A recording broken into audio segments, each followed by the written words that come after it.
The best possible niche in freelancing for beginners is the niche that you have experience in, the niche that you have personal experience, work experience, professional experience, some depth of knowledge in already.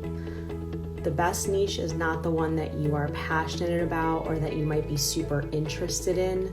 So if you worked for a family business that sold security equipment, you should go into a niche that has to do with that. For me, I was in technology sales, so I became a technology copywriter.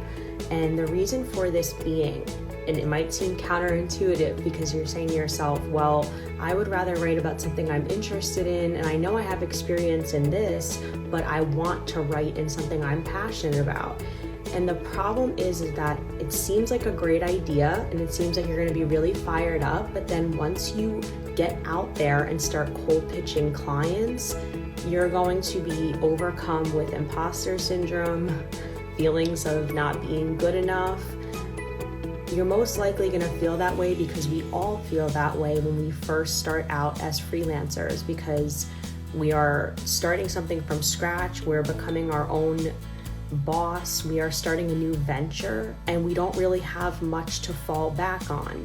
If we've never been a freelance writer before, we're not going to feel like experts, we're not going to feel qualified. So the one thing that can help us feel qualified when we go to pitch clients is our prior knowledge and our prior experience, what we've done in the past. And I'm going to tell you a short story. So when I was in sales, I'll never forget, I was talking to my friend Rob, who was also in sales, but I was in just software tech and he was in cybersecurity. And I'll never forget, he was like, you need to get into cybersecurity. That's where the real money is. And I said, Rob, I am never going to be able to sell something as complicated as cybersecurity. That's a really complex piece of equipment or technology, and I could just imagine getting into those rooms and not knowing what the hell I'm talking about. And he said, that's where you're wrong. You don't need to know what you're talking about and be an expert.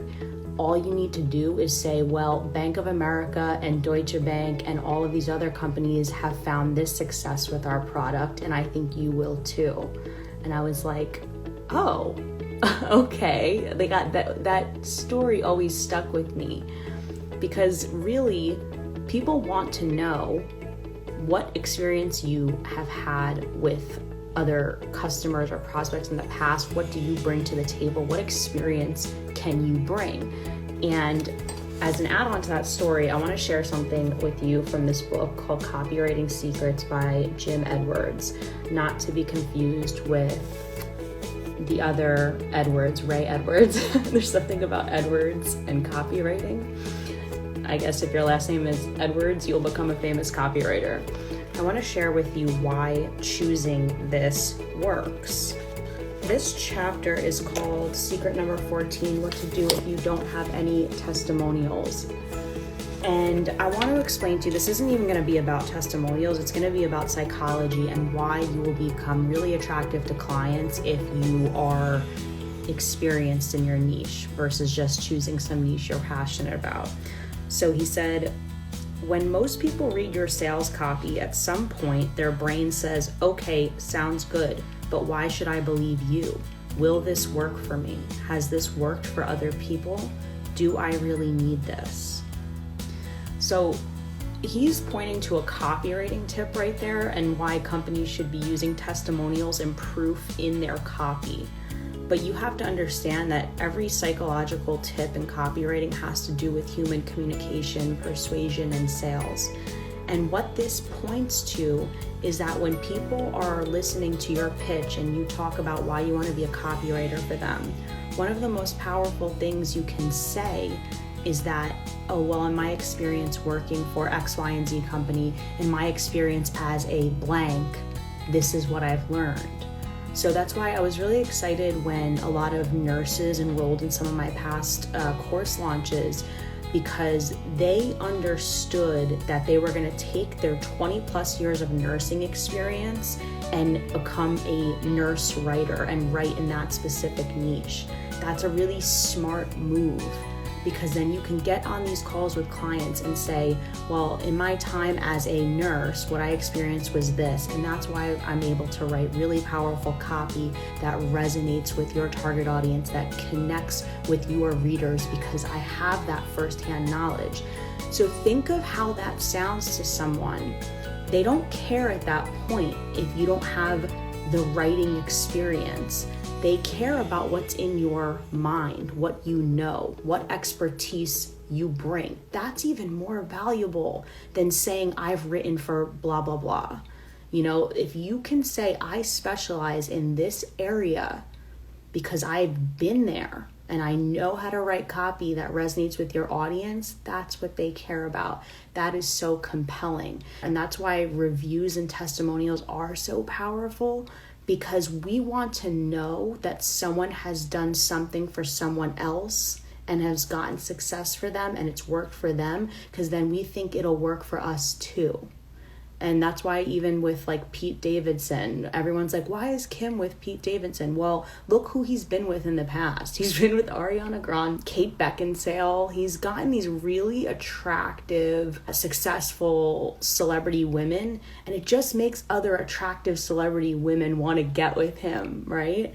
So do not choose something that you're passionate about, because although it sounds like a good idea, when you go out and pitch and you get on these calls and you want to get these high paying clients and you start using LinkedIn, you're going to want something to stand on. You're going to want to feel confident.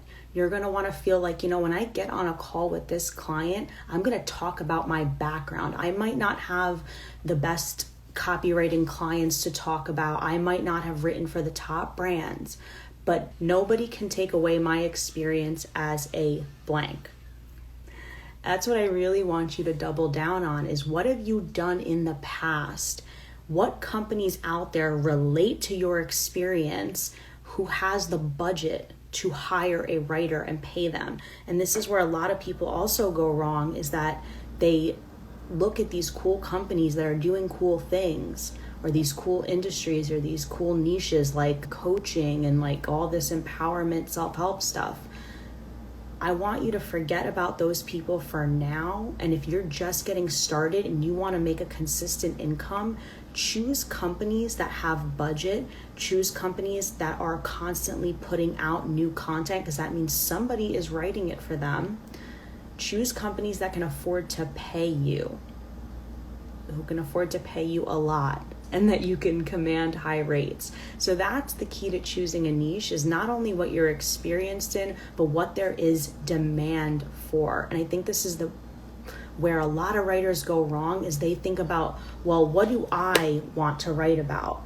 Well, it's not about what you want, it's about what there is a need for. That's why when people are like, do what you love, what do you really love to do? Whenever someone asks me that question, I think, well, how am I going to get paid to snuggle with my dog and write my feelings in my journal? Those are probably like my two top activities, are journaling and cuddling my dog. No one's going to pay me for that. So we got to also just be realistic and see what is there a demand for. Even with my course, 30 Days to Paid, when I first felt like I was called to do this, I really felt like God put this on my heart, like go help other freelance writers and teach them what you learned. What I thought I was going to be teaching was like this foundational step of, okay, number 1, create your portfolio.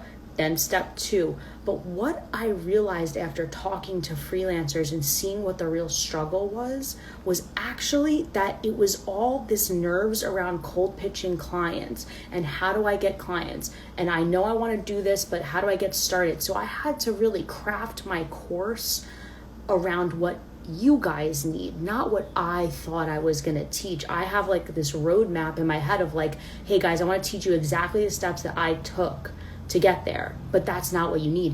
Even so, I'm launching again, I'm opening doors to my course soon, and something that I had to change was my expectation that everybody was going to do exactly what I did to become a freelancer. Like I said, listen, I was able to land my first high-paying client in 30 days, do this course and complete it in this time frame, and you can do the same thing. Well, that's not how the world works, because everybody has so much stuff going on. Just because I happened to be unemployed at that time and started really hustling hard to get clients, not everyone is in a position to do that. Some people are taking care of sick family members. Some people are transitioning out of jobs. So this time I'm doing a self-paced course where people can do it on their own terms and I can help them incrementally, right? But that's just an example of getting out of my own self and seeing what the need is, because there's what I want to do and then there's the need. Minolta, well said. Knowing how valuable your experience is essential to charging your worth. Oh my gosh, 100%, because what is going to actually give you the confidence to say, I want to be paid $850 for a blog post? You need to have some confidence, and it's going to feel like acting in the beginning. You have to act confident before you feel confident. But like you said, Minolta, if you have an experience, a set of experience or a set of knowledge, a set of expertise that nobody can take away from you, not a lot of people can argue on whether or not you can actually charge that. So recap, don't choose something you're passionate about. Choose something that you have some expertise and knowledge in, and choose something that there's a high demand for. And that's the key to choosing your niche and getting your freelance writing business off the ground.